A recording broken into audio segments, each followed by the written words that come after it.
Hello everyone, welcome to my English podcast. Today I'm feeling so grateful because my last video got 100,000 views, which is so much incredible.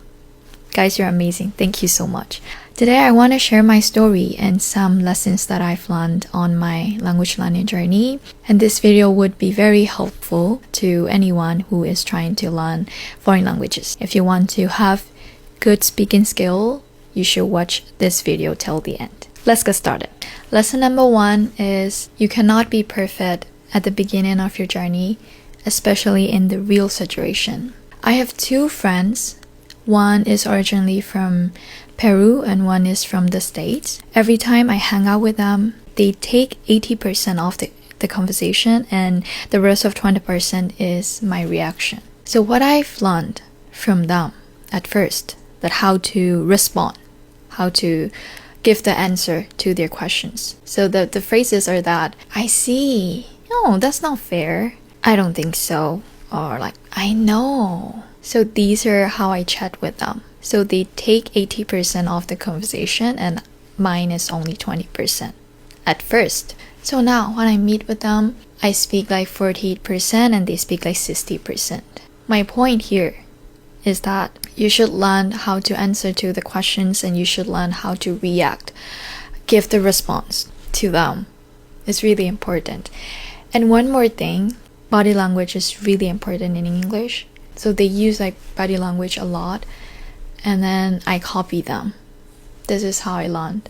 You cannot speak like them when you first meet them. It is so normal. Don't worry about it. Lesson number 2, it's don't overthink. I used to overthink and I still. My Korean is so good, so it's so disturbing. So my Korean brain is working so well. On the other hand, my English brain is not working very well. So that was another issue. So in my brain, there are lots of process going on. So in order to stop overthinking, you need to focus on the person you're talking to, not on yourself. At home, when I practice speaking, I imagine myself that I'm talking to someone. Now, someone is right in front of me.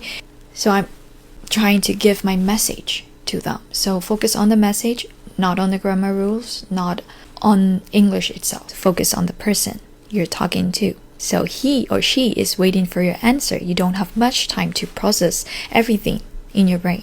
This is really helpful. So I pretend myself I'm in a real situation, even though I'm practicing at home. I'm in a real situation. I need to deliver my message to the person. The key is communication. Lesson number 3, it's do lots of input. Input is really important. If you want to speak like them, you need to know how they speak. So do input as much as you can. Whether it be English or Korean, I think these are the most important things that you definitely have to know. And these are the lessons that I've learned. And thank you so much for watching. Bye bye.